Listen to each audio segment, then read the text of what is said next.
getting myself set up here if you are joining me. No face cam today, we are just going straight in with top down. Hopefully everyone can hear me okay.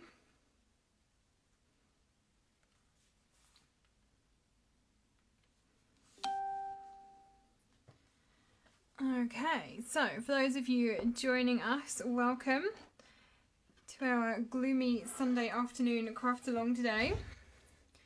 My name is Leo. I'm from inkymemories.co.uk. Hi Emma, welcome, nice to see you. So I'm an independent Stampin' Up demonstrator based in South Wales, where it is currently absolutely pouring with rain. My lovely wife has just come in from a run and she's looking a little damp. And this is what we're going to be making today, this gorgeous little wreath, which up also. Although I have a lot of very bright light on it, so I'm not sure you're going to be able to see that. Hopefully you can. Just waiting to see if anyone else pops in. And waiting to see where we are at with the video. It seems to be working okay. Yes, there we go. I can see it. Good, good. Is that any better? Can anyone let me know? Why is this now not? Can you fix that for me? Okay. Getting better. So can you see this okay? It's now properly in focus. Hopefully. Maybe we were just overloading our Wi-Fi trying to stream too many things in one go.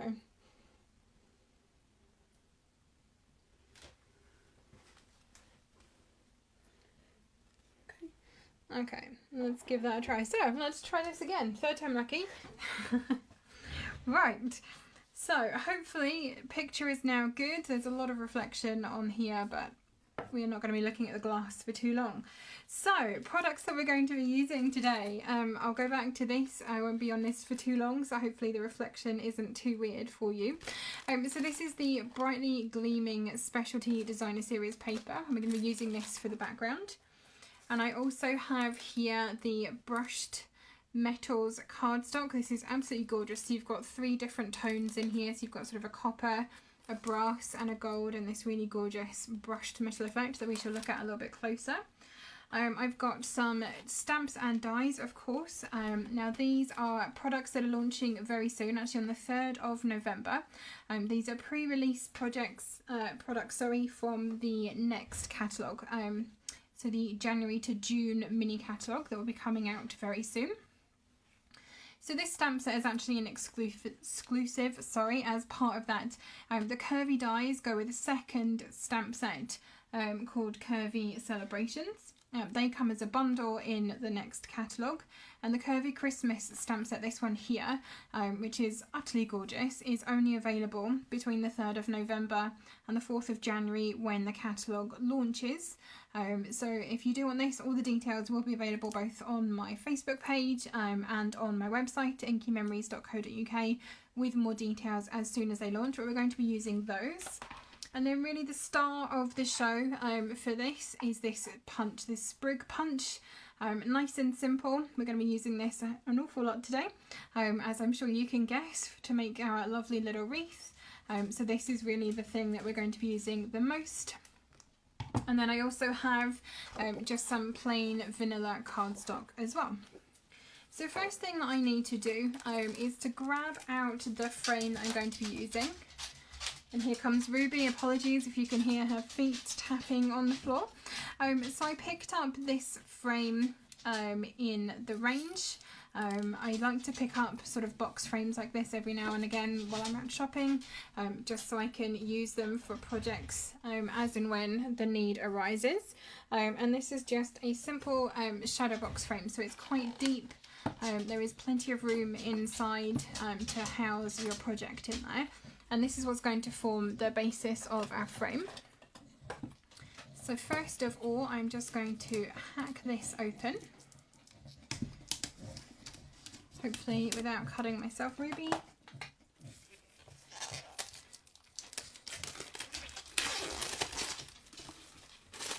And then pull off the back because we need to get into this.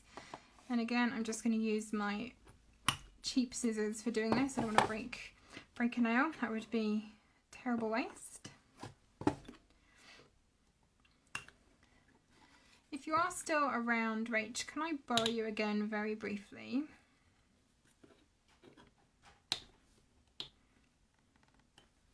Okay, so I'm just going to pull the back out of the frame. We need to keep hold of this part and then we can discard the sort of paper liner. We don't need that part at all. And I have a tiny little ruler that I use here for crafting.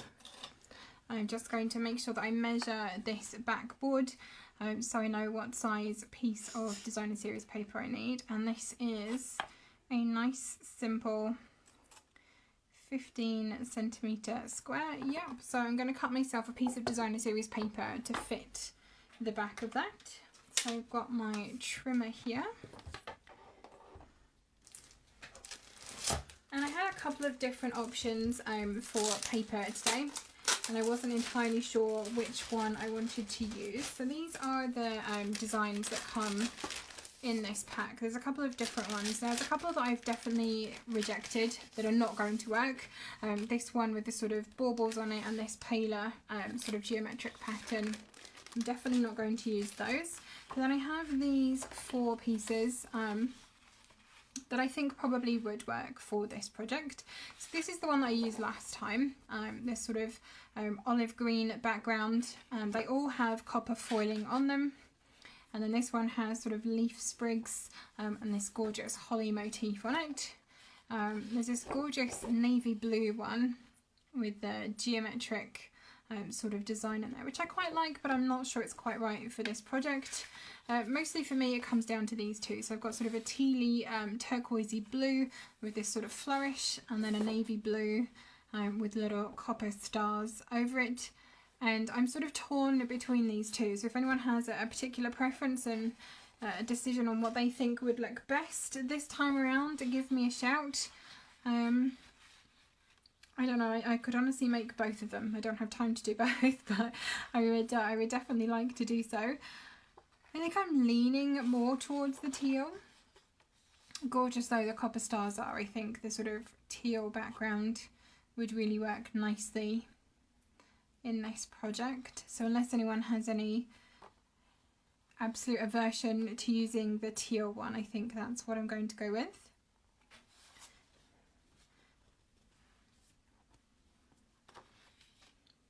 Okay, I'm going to do it. Let's cut into this paper. The greeny one. So yeah, this sort of tealy one. Is that the one you mean, Emma? Yeah, cool. It's good. I'm cutting it. It's going to happen. So I'm going to cut this at 15 centimeters squared. So just making sure the paper is butted up right to the top of my trimmer. Take it all the way over to the 15 centimeter line and then just run the dark grey blade, the cutting blade, straight the way through. And then spin it around and do the same again the other way, like so. So that is our piece of backing paper that's going to cover up that little bit of chipboard in the back. And then I need some vanilla paper, or cardstock rather, to go over the top. And I want to pull this in a little bit. I'm pretty sure I did this at 9 centimeters last time around. So 15 for the backing. Let's see if I can measure it just to make sure. Give it an eyeball. Oh no, I was wrong. This one is 11. It's lucky I checked really, or that would end up being a very, very tiny wreath. And we would definitely struggle with that one. So this one is going to be 11 centimeters by 11. So again, butt your cardstock up to the top of the trimmer and run your cutting blade straight through. Turn that around and again pop it to the 11 centimeter mark. Okay, that looks about right. There we go. So this is the basis of the sort of background for our wreath that we're going to be putting together today. Nice and simple to start off with. Does get a little bit more complicated, but so far so simple. Now I have the trimmer open. I'm going to cut also some of the brushed metals cardstock. We're going to be needing that very soon. So I'm going to grab out one of each of the sheets in the 3 different colours. which hopefully you can see here. So we've got, like I said, a gold, a sort of a brass and a copper. And what I did with this was literally just measure how big the sprig punch ends up. So this is just over, just under 4 centimetres. So I'm going to cut strips into my brushed metals cardstock that are 4 centimetres wide. And I want one of each, so I'm going to be using all 3 colours on the wreath today. So again, just make sure you've got your cardstock butted up nice and firmly against the top of the trimmer. That helps to make sure that your cuts are nice and straight. And then just running the blade straight the way through.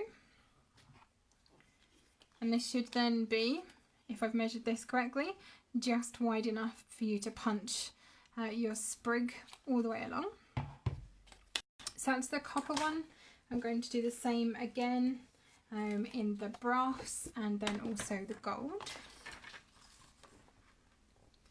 And as I'm sure you're probably figuring out by now, we've got a lot of punching to do in this project. This is definitely something that you could prep in front of the TV. I tend to do that quite often when I'm prepping sort of bulk things like this.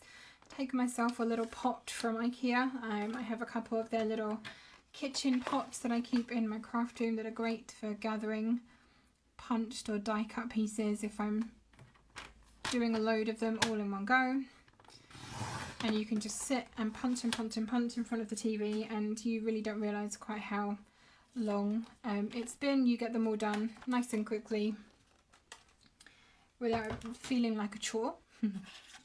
Okay, so I have here my 3 strips of brushed metals cardstock all ready to go, and I've got my background designer series paper and my vanilla square. Now what I'm going to do is actually get this stuck down so that it is on our base plate, and for this I'm going to be using Stamping Seal Plus, which is great adhesive for 3D projects like this. It's really strong. The other option would also be tear and tape. That would be a great way of doing this as well. So flipping over the designer series paper, as you can see, it is equally as pretty on the back as it is on the front. It just doesn't have that copper foiling on this side. I'm going to run some of the Stamping Seal Plus all the way around the edge of my designer series paper. Just like so. Okay, I'm going to pop some across the middle as well, just to make sure that this is firmly held in place once we assemble it all.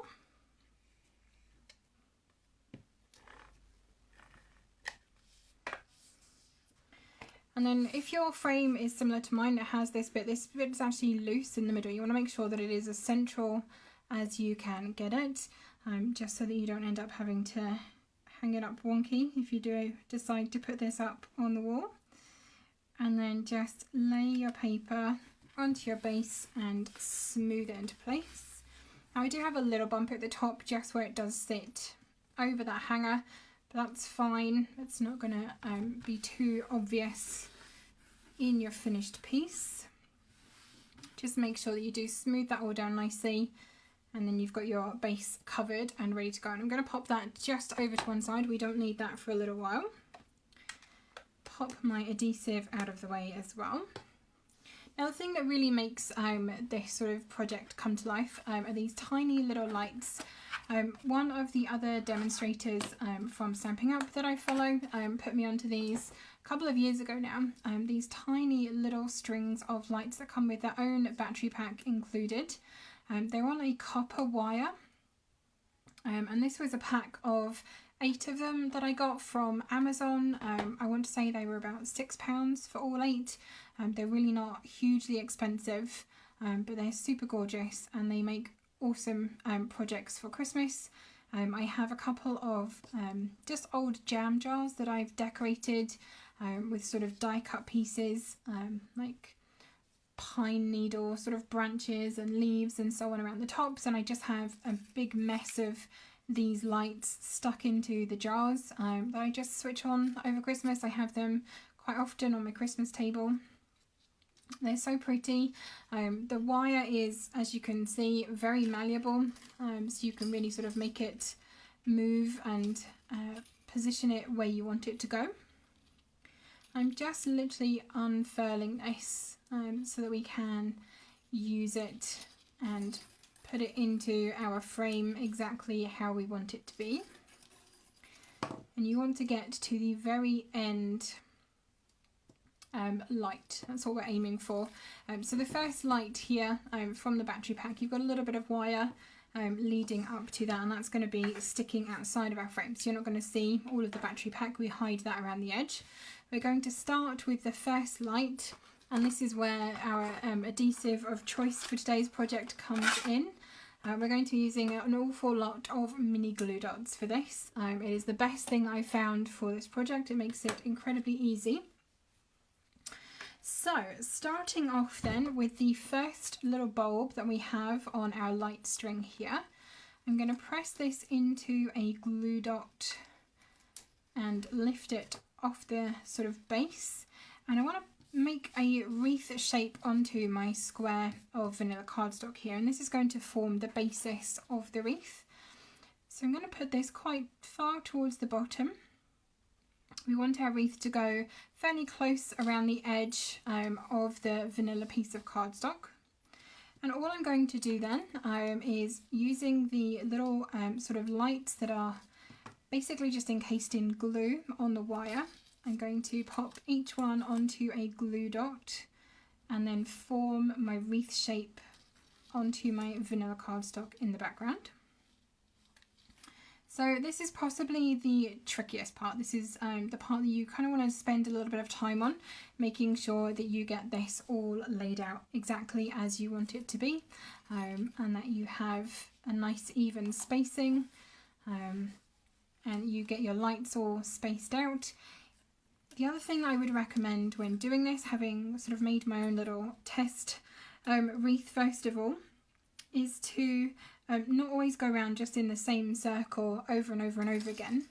Sort of bring the wreath wire, if you like, in and out so that you end up with the lights at different places on each pass around. So if you can see here, they're sort of starting to meet up in the same place at the bottom, and you don't want the lights just to be in 3 points around your wreath if you can possibly avoid it. So just manipulate the wire a little bit, take it in a little bit closer to start off with, and do like a slightly closer loop on the inside. We are going to be covering the wire, so you're really not going to see it in the finished project. It will look super messy while you're doing this part, but panic not, we are going to be covering it up. So I'm just going to keep doing this and popping each little bulb into a glue dot, manipulating the copper wire around my cardstock.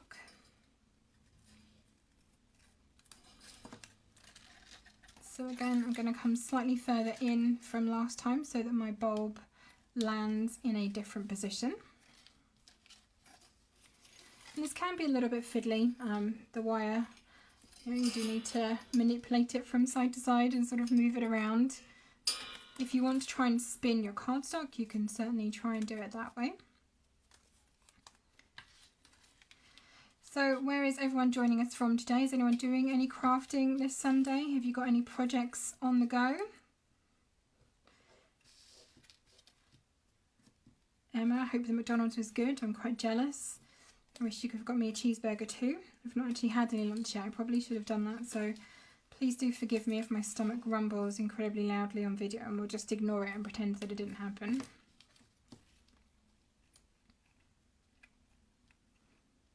Okay, so as you can see, I'm just winding my little light string around, forming a rough circle around the outside of my cardstock, trying to get my bulbs not to all hit in exactly the same place, so that in the finished project, you know, you've got light pretty much all the way around the outside of the wreath. From the living room, yes, thank you, lovely wife. Hopefully those last batch of cakes are okay. I literally grabbed them out of the oven just before I went live, so they look good. They look good. Knitted pumpkins, that sounds awesome.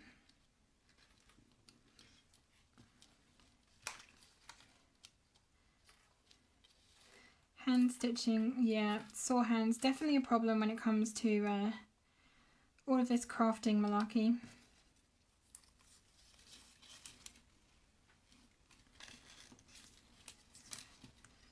You need a good hand sparring, or someone to give you a hand massage, maybe. Maybe we need to get Vindy on the case.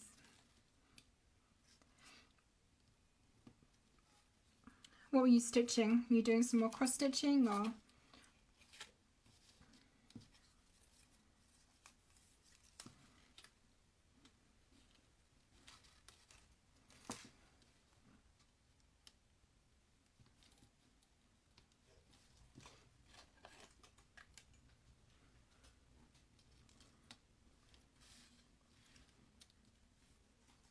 As I'm wrapping this around, anywhere that I've got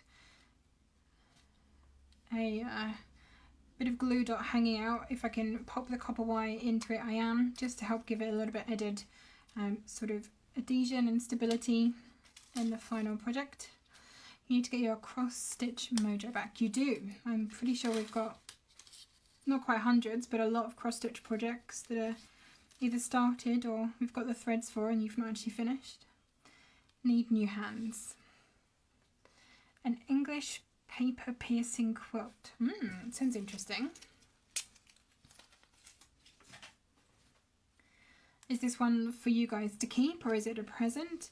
Stitching hexagons together. Oh wow, okay. Do you have like a cheaty something to cut all the hexagons out for you, or have you had to do all of that with a pair of scissors as well?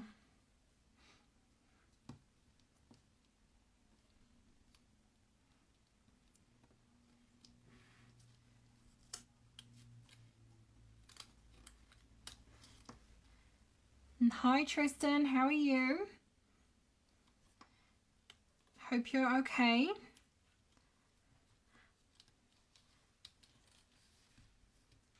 We're not making cards today, Tristan, we're making something a little bit different. But I hope you still find it interesting.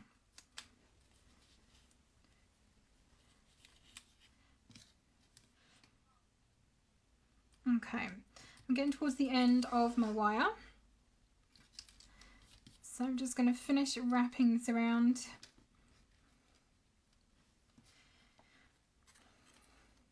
Oh wow, you've been cutting your hexagons by hand, Emma. That must be a lot of work. An awful lot of work.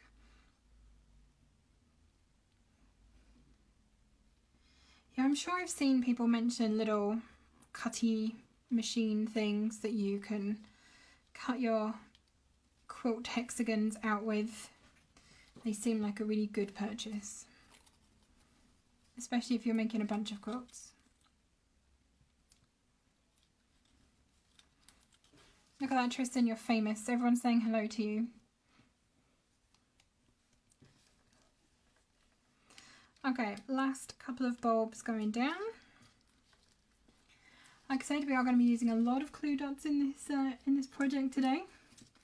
They are definitely the adhesive of choice for this. It makes it nice and simple to glue everything down. They're not too sticky. You don't get liquid glue squidging out of the side of everything.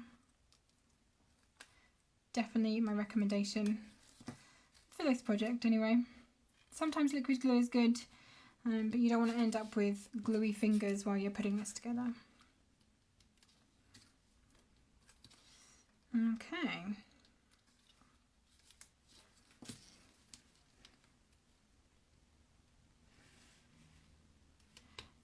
There we go, and then the last one we're going to place just at the bottom.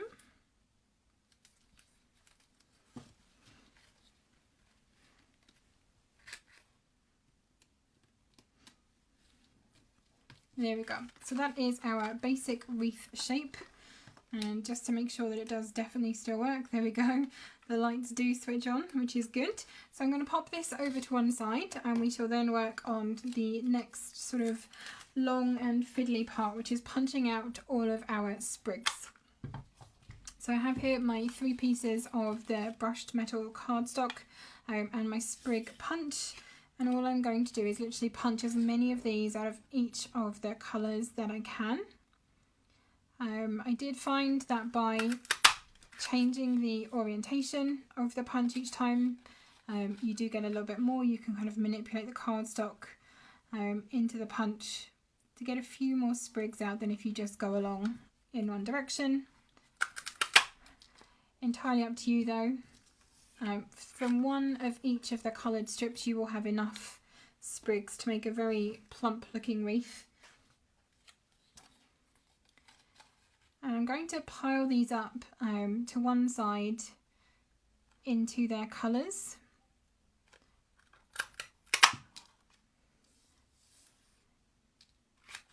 Because we're going to be doing one colour at a time once we put the wreath together. Can you have one of the things I'm using? The punches, Tristan. Is that what you're after? This thing?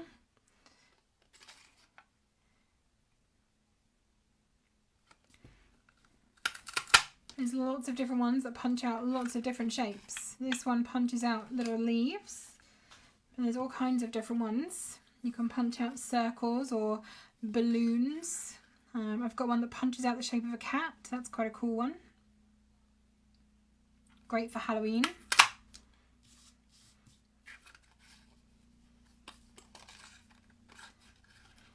Next time you come and visit me, Tristan, we'll do some crafting together and we'll do some punching. How does that sound?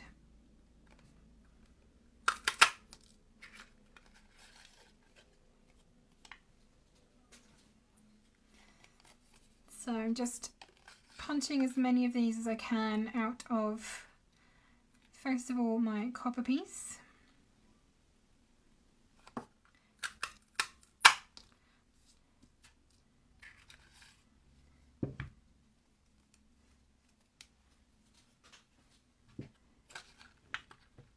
You should end up with at least 10 of each colour of the little sprigs from this one 4cm strip that we cut, and that should be more than enough to really sort of make your wreath look nice and full in the frame with no odd bare gaps anywhere. If the paper does start to fall apart a bit like that, I would recommend you just pull it off. Make sure you don't have any paper stuck in the side of your punch. It can be very difficult to punch if you accidentally have a second layer in there. Without realising, you will find suddenly that you feel a lot less strong than you did before, and it's not quite punching properly. So just keep an eye on your punch and the little sort of fragments of paper that you're getting out of it. Okay, that's going to be the last one of the copper. Yep, okay, and then I shall move on into the brass one. And I'm going to do exactly the same again, just try and get as many of these out of this strip as I can and keep them separate, just so that when you are assembling your wreath you can make sure you get a good spread of the colour.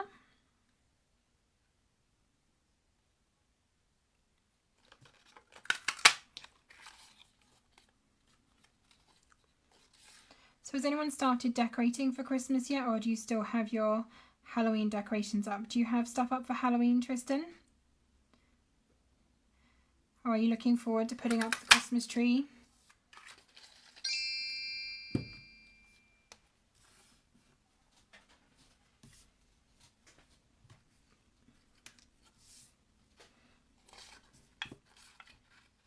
We've not really decorated for Halloween this year, I think. With us being in lockdown in Wales, Halloween is going to be a little bit of a non-event. Hopefully Christmas, therefore, will be a bit more of an event. We shall certainly see. But I am definitely looking forward to putting up the Christmas decorations myself. Something a little bit cheerful. Oh dear. Sore subject there, sounding a bit salty. How do you decorate for Halloween? What do you normally put up?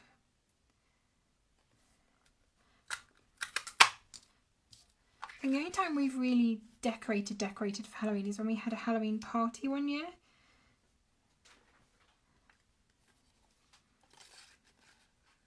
That was good fun. Very drunk, very good party. Definitely not something we could do this year, but maybe in the future, who knows? When we look back on this year and it's resigned to history books.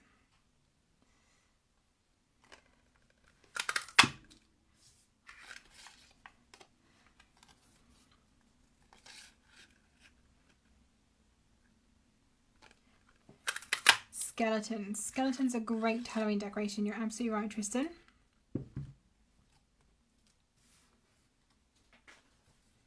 Have you made any skeletons? Did you make anything in school for Halloween?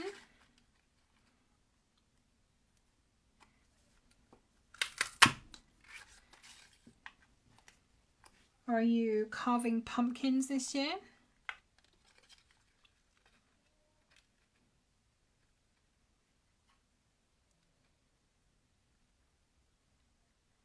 Oh, excellent.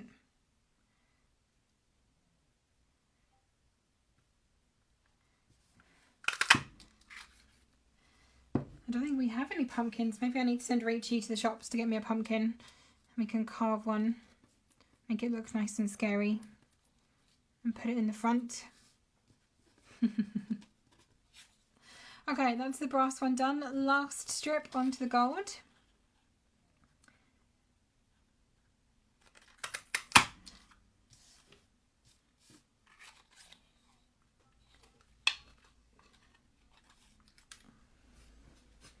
And for anyone who is just joining us, welcome. Happy Sunday. Hope you're having a great day. Even if it is a bit gloomy and a bit wet. Well, certainly in Wales it is. I'm not quite sure about the rest of the country.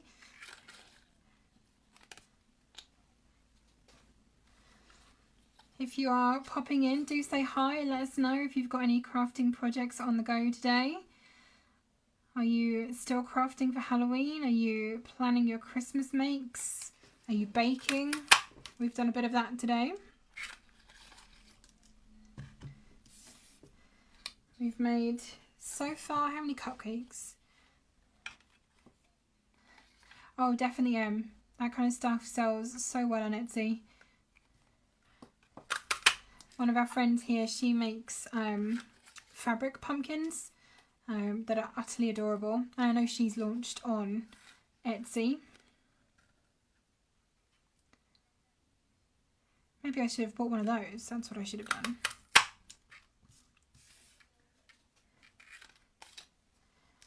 Yes, as my lovely wife says, we have done a lot of baking. I think so far we've made 18 cupcakes. No, 24, 36 cupcakes. We've been doing them in 12s, not 6s. And we're not 100% sure the recipe is quite right, so we might need to make some more. We've had someone order some cupcakes from us for a 21st. And yes, 12 were slightly dodgy. We're not quite sure what happened. We tried to make them a little bit more chocolatey. We added a tiny bit more cocoa powder. They had a great flavour, but the texture just wasn't quite right.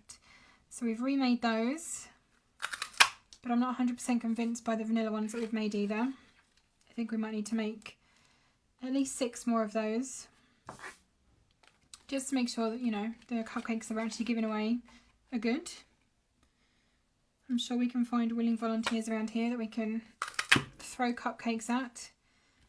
Obviously we can't go and visit anyone, but can leave them on people's porches.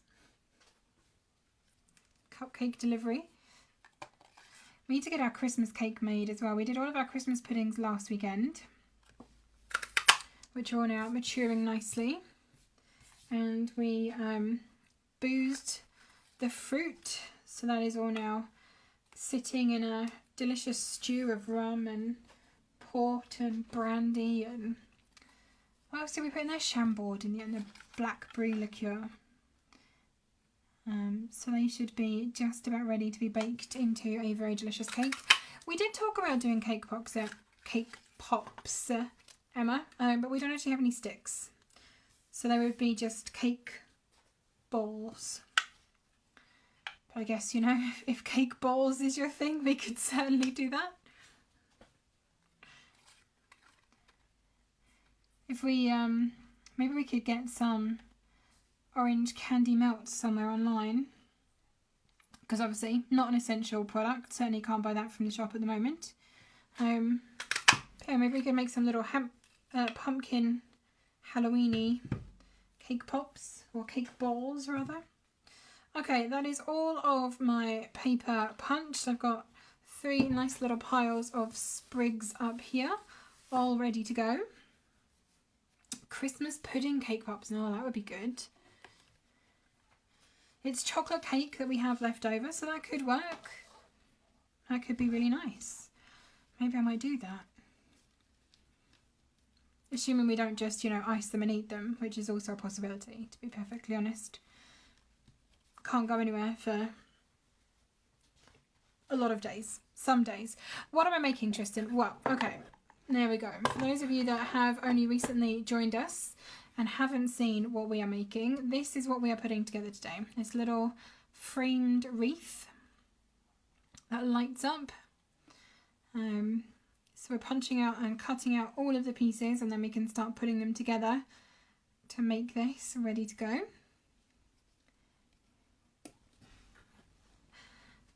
It's not a question of the sugar itself. I think anywhere that would sell candy melts is currently closed. So the only place that I know of that I would be able to get hold of them would be Hobbycraft. And I know for sure that Hobbycraft is currently closed. So for those of you that are not in Wales, I know we do have some people elsewhere around the UK with us today. Wales are currently in a slightly longer than 2-week fire break lockdown, they've called it. And basically no non-essential goods can be sold. So any shop that isn't selling basically food, medicine, or sort of very essential things are currently closed. Any supermarket is only able to sell food and essentials. So some of our bigger stores here, they've had to sort of cordon off all of the clothes and the homewares and things like that. You can't buy those currently. It's been a bit of a sort of big hoo-ha over the internet over the last couple of days. Lots of people have suddenly said how, you know, they don't have any clothes left and clothes are absolutely essential. Not sure I agree, but, you know, political division on that one. So I'm going to start putting my sprigs onto my wreath base that we've kind of formed with our lights here. I'm going to start with the dark ones, the sort of coppery colour here. And again, taking my glue dots, I'm going to pop the end of my little sprig onto a glue dot and lift it up with the glue dot. And then I'm just going to start gluing these over the top of my wires. And the way that I'm going to do this is to sort of top and toe them. So where one ends, I'm going to start the next one. So hopefully once we've filled in then all of the colours, we don't have any sort of gaps around the edges. And again, you just want to loosely follow the direction of your wire base that you've put down. Ah, thank you, Tristan. I'm glad you think so.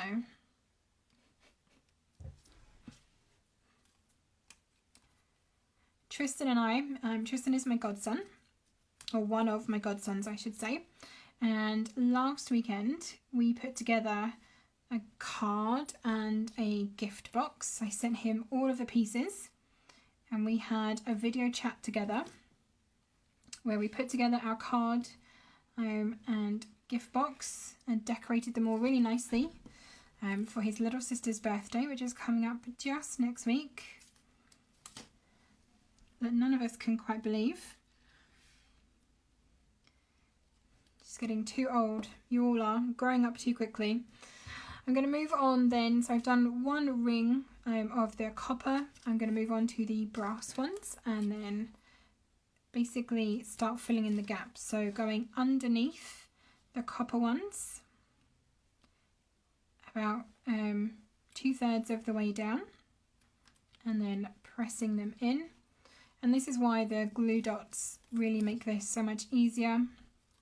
I'm not ending up with glue squeezing out everywhere, ending up all over my fingers or all over my project and leaving sort of dirty smudges everywhere. So just keep layering these up one by one. And making sure that you are sort of bending them around into a circle or a rough circle. Obviously it doesn't need to be precise. The cable for the lights that I put down in the base certainly wasn't an exact circle. So this is going to be a rough wreath. Eva's birthday is done. Oh no. Did you get her some cool presents? Obviously don't tell me what they are because she might see. But did you get her some cool presents to put into your gift box? Or should I say, did Mama get her some cool presents to put in the gift box?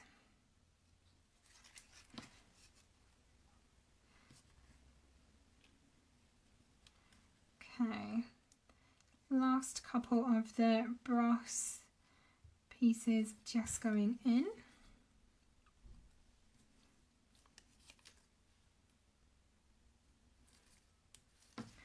So hopefully you can see this is actually incredibly easy to put together.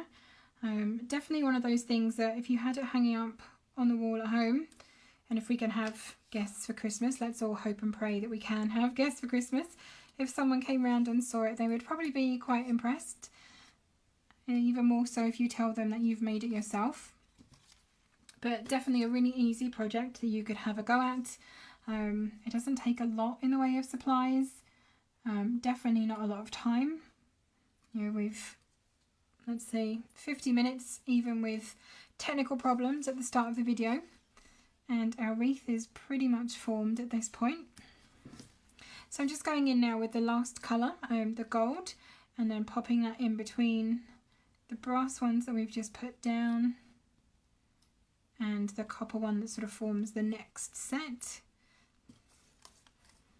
And again, just a glue dot on the base of each one. And then just pop it into place. The glue dots have a really good bond on here as well. So even if they are sat on the cable rather than on the cardstock, they will glue nice and tightly. Thank you, Tristan.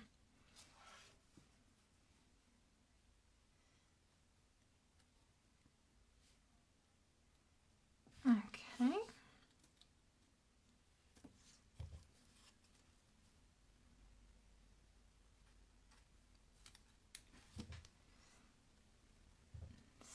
Where's the next one there? I'm just making sure that I get each sort of new piece under the previous one so they keep all going in the same direction and layer up nicely over each other.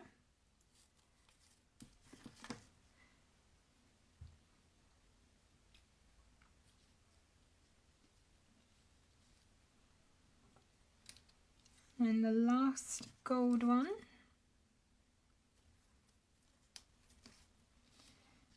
Just tucks in under here. So now that we've done one of each colour all the way around, to sort of build up the base of the wreath, we still have plenty of pieces left over. Like I said, from 1 4cm strip of each colour you really do get quite a few of these sprigs, and at this point then you can just start filling in. So if you can see any gaps, if there's a little bit too much cable showing anywhere, you know, this is the time where you can sort of go in and add a little bit more. If you want to pop the lights on, it does help to see, you know, how much of the light is coming through the wreath, so you can make sure that you can see that sort of nice warm glow in the background. And just fill in any little gaps that you're not quite happy with. Us crafters are never happy, let's be honest. We like to fiddle and jiggle things around.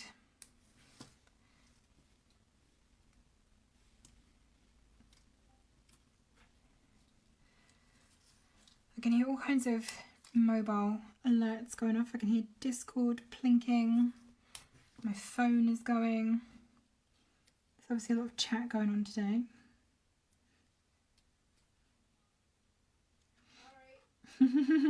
That's okay, I'll allow it.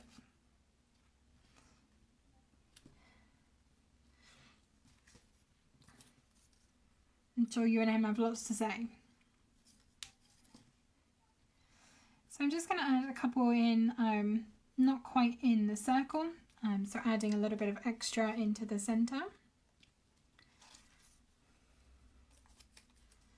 You know, you've spent all this time punching these pieces out, you may as well use them all.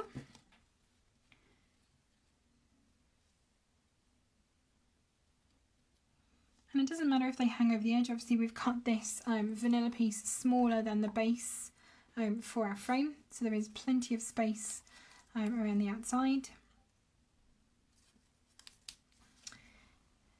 So feel free to really sort of fill it in.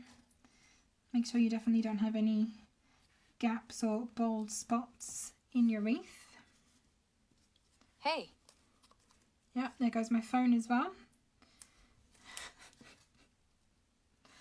Apologies if you can hear all of the random alerts going off everywhere.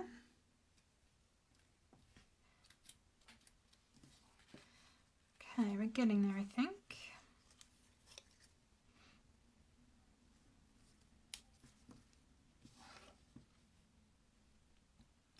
Just got 3 more little sprigs that I can pop into place.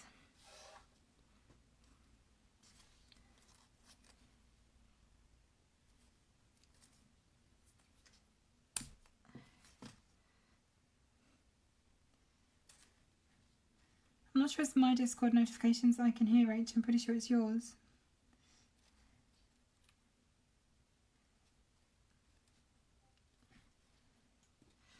Okay, and that is 1 roll of glue dots done. And I've got 2 more pieces to go. New box, please. I haven't got something for your mum's birthday. My mum's birthday was back in August. Pretty sure we did send her something for her. Oh yes, we did. I remember what we sent her. Rach, you made her a ring.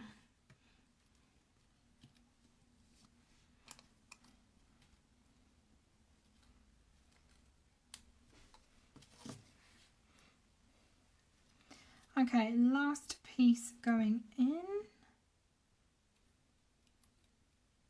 There we go. So that is the base of our wreath all done. I'm going to turn the little lights off, save the battery in there. Okay, I'm going to pop this over. I'm going to add some more stamping seal adhesive onto the back of this.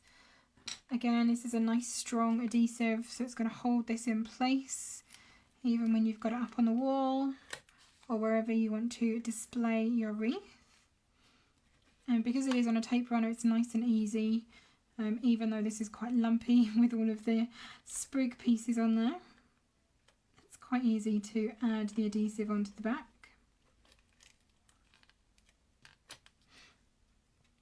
Okay, so top and bottom, I'm just going to run some down the sides as well.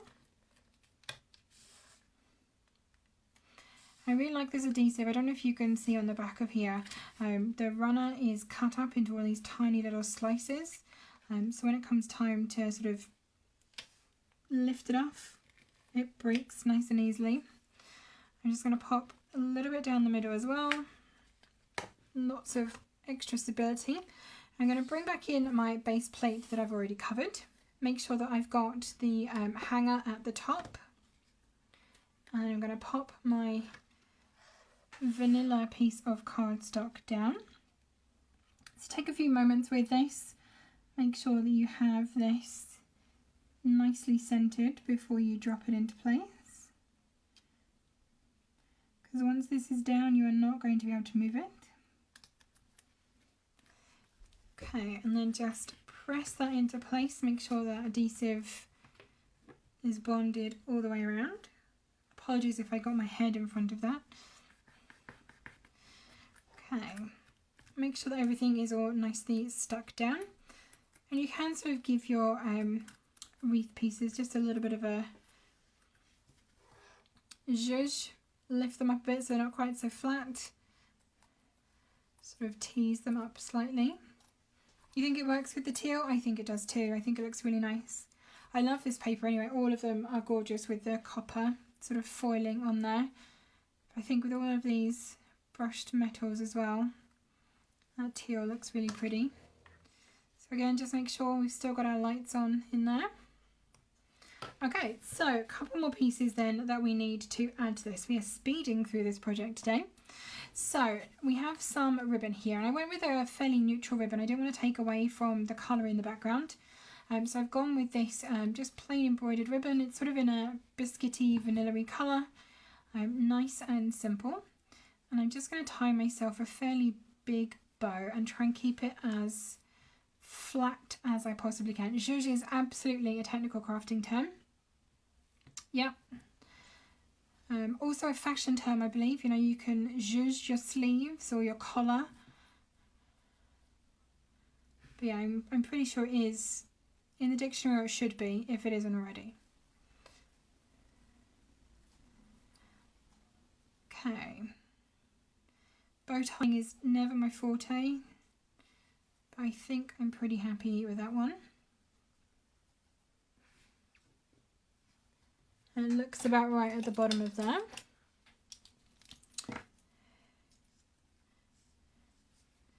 So I am going to snip off the ends. Yeah, just casually tying a bow like it's nothing.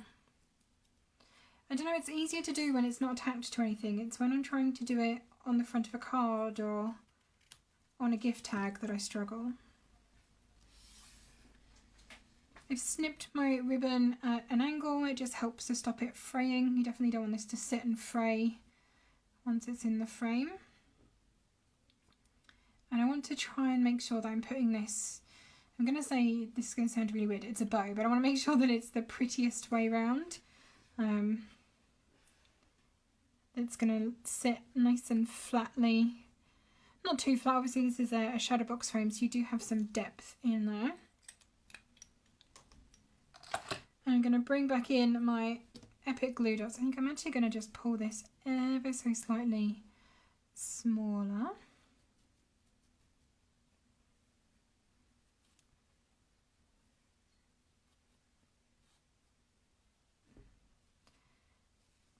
Now let's see, I did have a nice bow, and now I've tried to zhuzh it too much, and now it's not quite so nice. Maybe this side looks better. There we go. Yeah, I don't want it to be quite so big. I don't want it to take up quite as much of the bottom of the wreath. Okay, that's better. So I'm going to snip those ends again, just a little bit shorter.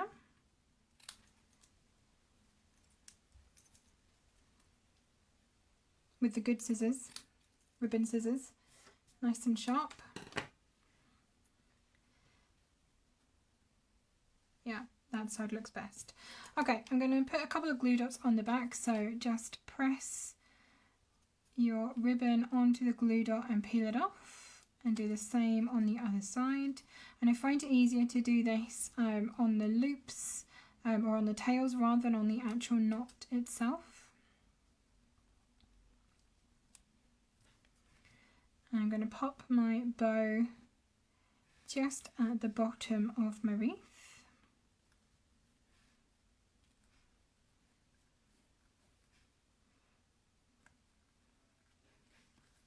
Like so. And then I'm going to do a little bit of stamping and die cutting to give ourselves a little sentiment across the middle. So again, I'm going to pop this over to one side. And I'm going to bring back in this gorgeous stamp set, so the curvy Christmas and the curvy dies that go with them. And I'm going to grab myself a little bit of vanilla cardstock.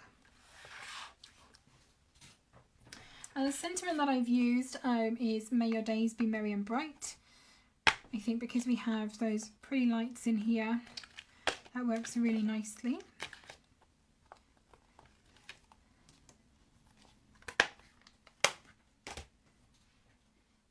So So grab a clear block.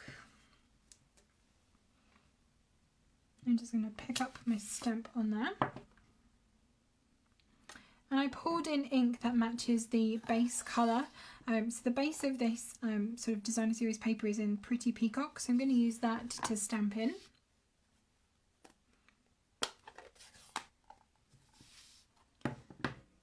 Okay, so I've got my stamp nicely attached to my clear block. It's actually this way up. There we go. And what I'm going to do is just tap this lightly into the surface of the ink, just to make sure that it has a good coating of ink. So you should be able to see on there that's all nicely inked up.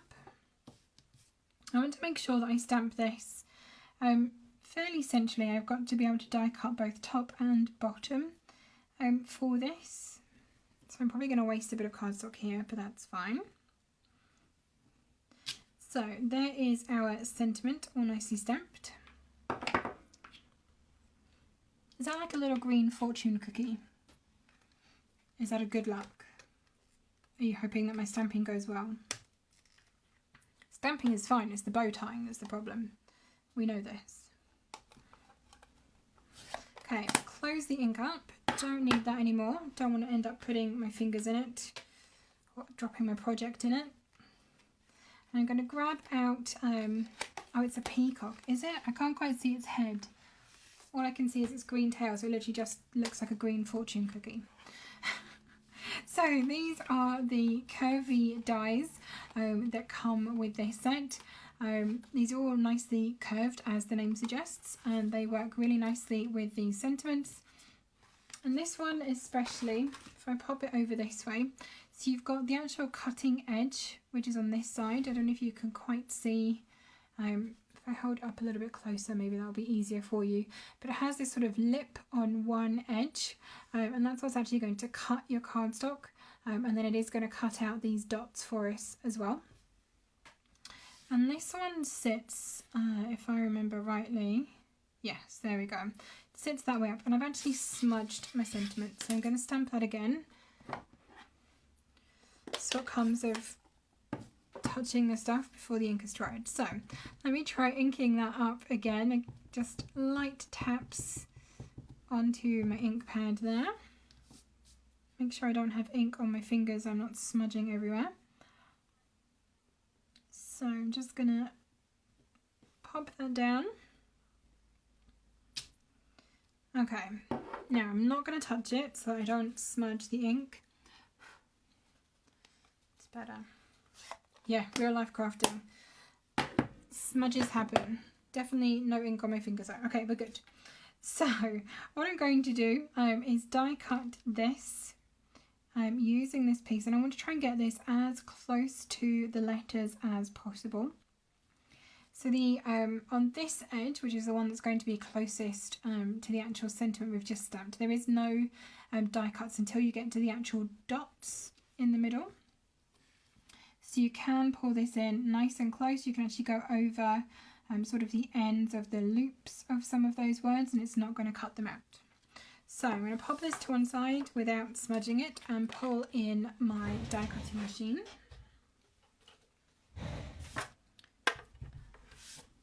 And pop this open. You'd like to make something? I think we can probably do that. Would you like to make some Christmas cards, Tristan?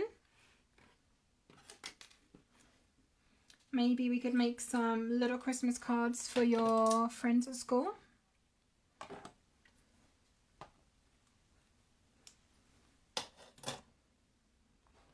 If that's something that you would like to do. Okay, so I've got my stamping, cut and emboss, and I've got my cutting plates here. So I'm going to be using the sandwich for thin dies today. So I'm going to be using, first of all, plate 1, plate 2, the thin die adapter. I am bringing in the big guns, absolutely. And I'm pretty sure, Emma, that you can actually, some people use machines like this for cutting fabric. I'm sure I've seen people doing that, you know, for your hexagon problem. Well, not problem, but to save you cutting them all by hand, because I'm sure that must take an awful lot of work, especially for a whole quilt's worth of teeny tiny fabric hexagons. So I've got here plate 1, the sort of base plate, plate 2, the thin die adapter, and plate 5, my magnetic cutting plate. Just make sure they are all nicely lined up and stacked on top of each other. I'm then going to pop my stamped sentiment piece down and then line up my die underneath so that we get a nice curve that sits perfectly under our sentiment. Like I said, you can move this up over the edge slightly of the sort of stamped loop, so for your Y's and your G, shouldn't cut them out as long as you don't go too far over them. Once you're happy that is in place, then I'm going to add a clear plate 3 over the top, and because this is a magnetic plate, that should hold the die nicely in place. Just double check it before you run it through, make sure you are happy with the position, and then feed that through the die cutting machine. Hopefully I can do this slowly enough that it doesn't wobble the camera too much or make anyone feel motion sick. Hi Evie, how are you? Hope you're having a nice day.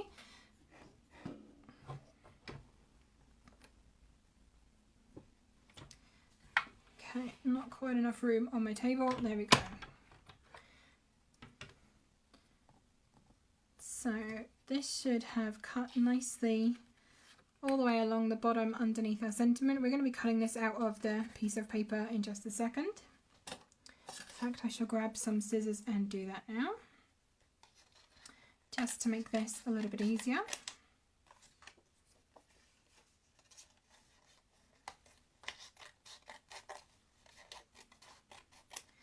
And I've cut quite far away from the edges because I want to be able to make this into a little tab a little bit later on. So we need to cut this again. Let me just grab this little row of dots off my base plate here.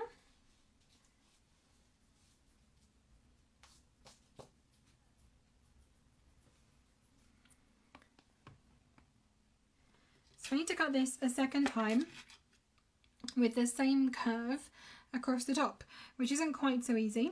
It does need a little bit more lining up to try and get this one to go just right. So this time, because we have the cutting sort of ridge on this side, we're not going to get dots on the top. We're just going to get the cut right the way across the top. So again, take a little while to make sure you've got this lined up perfectly. This time the cutting edge is right at the edge, so you don't want to add it over the top of your sentiment at all, because you will end up cutting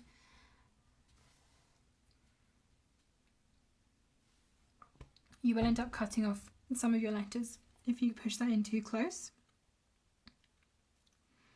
Okay. So I think that is just about right. So I'm going to pop my clear plate back on again. Make sure that doesn't wiggle or move. And then run this back through a second time.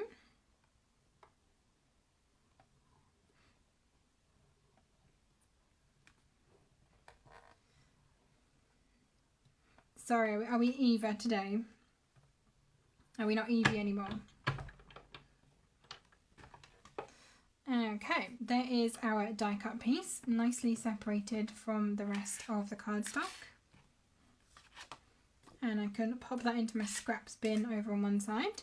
So let me get this out of the way so you can see what I'm doing again.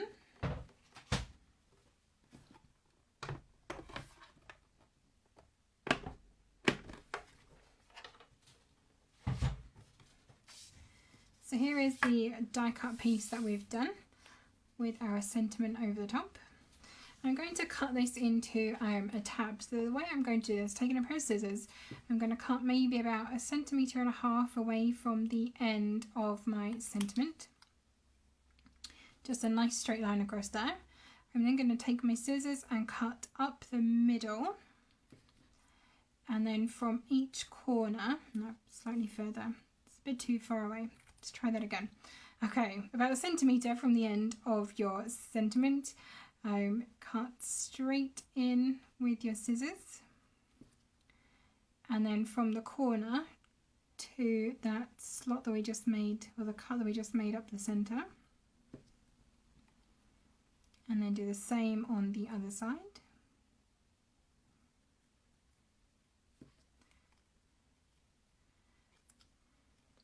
Make sure you do get right the way to the middle.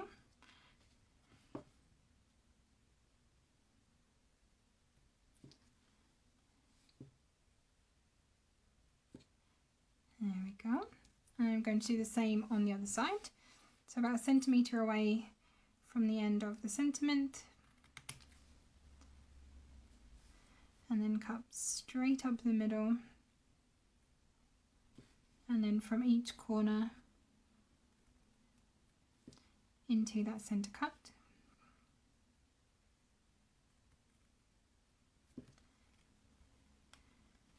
And that makes our little sort of banner that's going to go across the centre of the wreath. And I want to make this so it curves ever so slightly to sit across the middle. And the best way to do that is with a bone folder. So if you just run your piece over the edge of your bone folder under your thumb, this just helps to slightly break down the fibres in the paper, makes it a little bit easier to manipulate.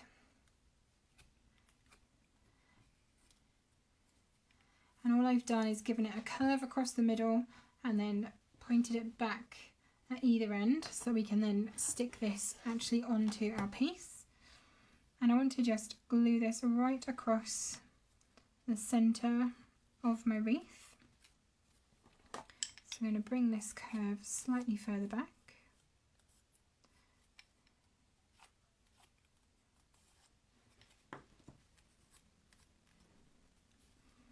Like this. And I'm going to put this on again with the glue dots, nice and simple. So I'm going to put 2 of the glue dots onto each end. There's 1 and 2, and the same on the other end as well.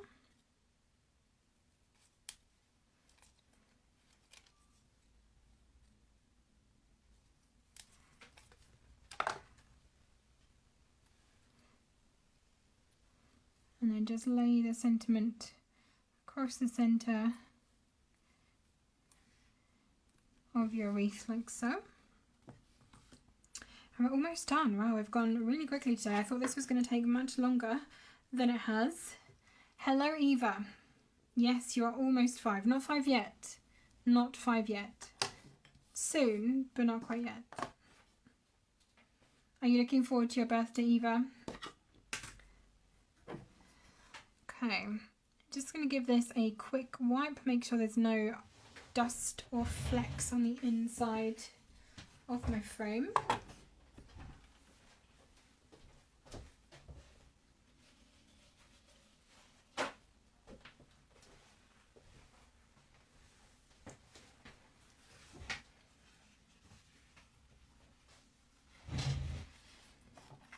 So just with some kitchen towel, I'm just going to give this a quick wipe out.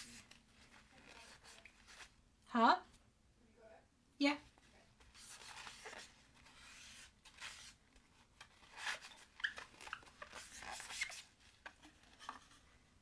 And then across the front as well, just from where it's been sat in a shop.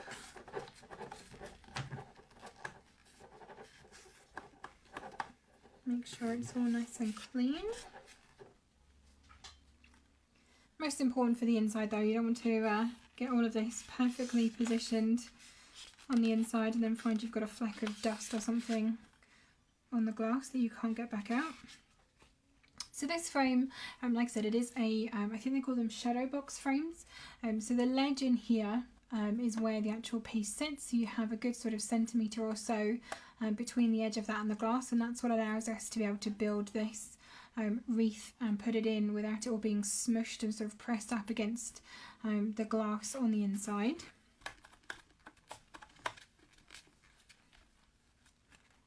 Okay, So it doesn't really matter which way in this goes. Obviously the hanging piece is actually on this base that we've put together here. So give your wreath one last look. If you want to sort of pull any of the pieces about, sort of manipulate them, this is your last chance to do so before you pop it into the frame. So just have a quick look and make sure that you are happy with all of the pieces and where they are going. And then I'm just going to pop this in. Now, what I'm going to do with this piece of cable that I've got going at the bottom, because it is this nice nice thin copper wire. I'm not quite sure who is talking anymore. If it's Tristan or Eva, who knows? Okay, so with this copper wire, I'm just going to bend this around the bottom of the sort of base piece that we've decorated with the Designer Series paper here, just so it stays nicely out of the way while we are putting this into place.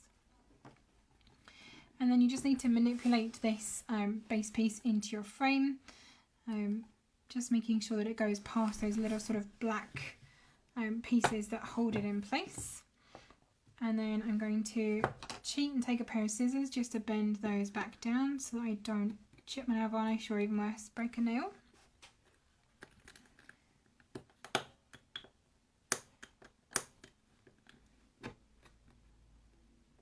Okay, so I'm going to put two into place and just turn over and make sure that everything looks okay, that nothing has shifted or moved while I'm putting that in. That all looks fine. So I shall pop the other little pieces back down.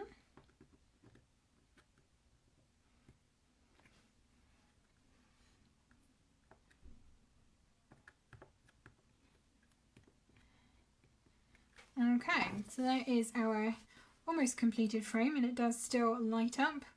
We still have those gorgeous little lights in the background of there.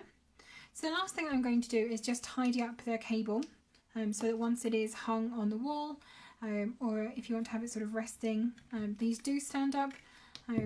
You can have them resting up on sort of your mantelpiece or something like that. Okay, so I'm going to pop this over onto its front. And yes, you guessed it, I'm going to use some more glue dots just to stick the cable in place. I'm using the Take a Pick tool this time, just to help me get the glue dots into the right place. So using the pointy end, I'm just going to peel up a glue dot from the edge of here. No worries. I'm going to pop my glue dot down into sort of the bottom edge here and run the cable down to the end and just poke it into that bit of glue at the edge. And then I'm just going to run the cable around the corner of the frame. So you want to try and make sure that you end up with your sort of switch part hidden behind the front of the frame, so don't let it go over the edge. You want it to stay sort of tucked down the edge. I'm just going to make sure that the cable stays in place as well around this corner. So again, I'm going to pop a glue dot down into this corner and just stick that cable down into it. And that will help make sure that it just doesn't poke around the front of the frame when it is up on the wall, or on the mantelpiece, or wherever you decide to put it. Okay, and another one on this corner as well, and pop that into there too. And then you can do the light switch in one of two ways. Now these, as far as I'm aware, you can change these out. You can change the batteries on these. So I'm going to stick it so that the little screws are facing outwards, so that you do have the option to hopefully change the battery in the future if you ever need to. So with this, nice and simple, I'm just going to pop 3 dots over this sort of front surface of the little battery pack on here.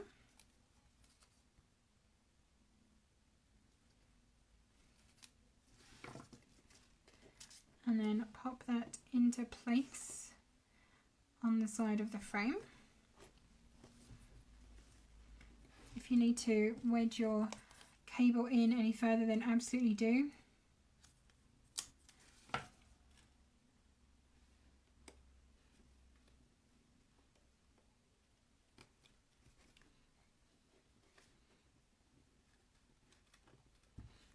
Okay, and that is our finished frame. All ready to gift or keep yourself, depending on if you want to make it for you or make them as gifts, or you could even make more than one. Like I said, this is such a quick project to put together, and it certainly looks like it's taken more than, let's call it, an hour after all of our technical fun at the start. So there's 2 different versions with 2 different types of the designer series paper, all finished and ready, like I said, to gift or hang up on the wall, ready for Christmas.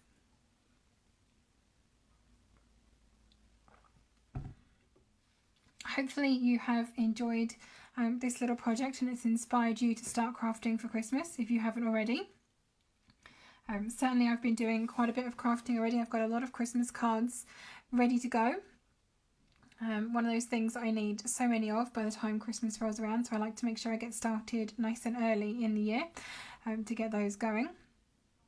But yeah, I've got, I think, most of my Christmas cards done. I've got a couple more to do for videos that are coming up, so if you are not already following me on YouTube, please do. I'm currently posting 2 videos every single week over on YouTube with all kinds of different projects. We're definitely getting more into Christmas projects at the moment.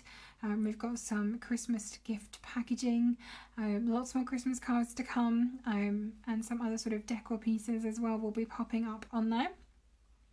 I'm actually going to turn down the light ever so slightly because all I can see is the reflection of the LEDs in there. So hopefully you should be able to see them actually glowing properly if I turn that down slightly. So yeah, do follow me over on YouTube. I am just Inky Memories over on there. Also my Facebook page, Inky Memories on Facebook. You can follow me on there. I post lots of different sort of projects and promotions as they come up as well. Thank you, Rachel. Well done. And the more people that follow me, the quicker I'll be able to have an actual channel name rather than just that long string of letters and numbers that you would never remember if you tried. So yeah, do follow me. Thank you everyone for joining me. My wife is probably going to spam chat now with lots of different options for you. So if you are based in the UK and you don't currently have a Stampin' Up demonstrator, you can certainly request a copy of our current catalogues and I can get those out into the post for you. So you can have a look through all of the different options that we have. There are new catalogues coming very soon. So the current catalogues for August to December, they will be ending at the end of the year and we'll be moving on then to sort of the spring, summer. Everything in that already is looking amazing, so I can't wait for people to see that. So if you'd like to get in on getting those out in the post, Rachel has popped a link in there for you, along with a link directly to my store on Stampin' Up. So if you wanted to have a go at making this yourself, absolutely do. It's just a couple of products, not a huge number of things that you need. The main thing that you need is your sprig punch and your glue dots. That's basically the major sort of part of this. You can absolutely do this without the sentiment in the middle if you didn't want to do any stamping. Just some ribbon and some pretty paper and the little sprigs. Definitely you could give that one a go. Hi Kirsty, lovely to see you. I hope you are well and maybe well rested. I don't know how you're doing. But yeah, thank you everyone for joining me today. It's been a nice way to spend a cozy afternoon indoors, away from all of the wind and the rain and everything that's going on outside. My next Facebook Live will be towards the end of November. We have a new card kit coming out at the beginning of November on the 3rd. That one launches. It's a Christmas card kit called Joy to the World. The idea being that the die cut pieces in the kit are in a couple of different languages, so they're in English and French and German. So you can make cards in English if you want to, but you can also make them in French and German if you have friends or family abroad that you wanted to send Christmas cards to. So all of the details for that will be on my Facebook page in the next couple of days, so do keep an eye out for that. I would love to see you again in my next Facebook Live. So like I said, towards the end of November. I'm pretty sure, let me double check, I have that listed for the 29th of November. So just over a month until that one. Again, I will post all of the details or on my Facebook page for that, so you don't miss out. But that's basically it for today. Thank you everyone for joining me. It's been lovely to chat with you all, and like I said, to have sort of a nice crafty afternoon. I hope you all enjoy the rest of your day, and I look forward to seeing you in my craft room again. Thanks everyone. Bye.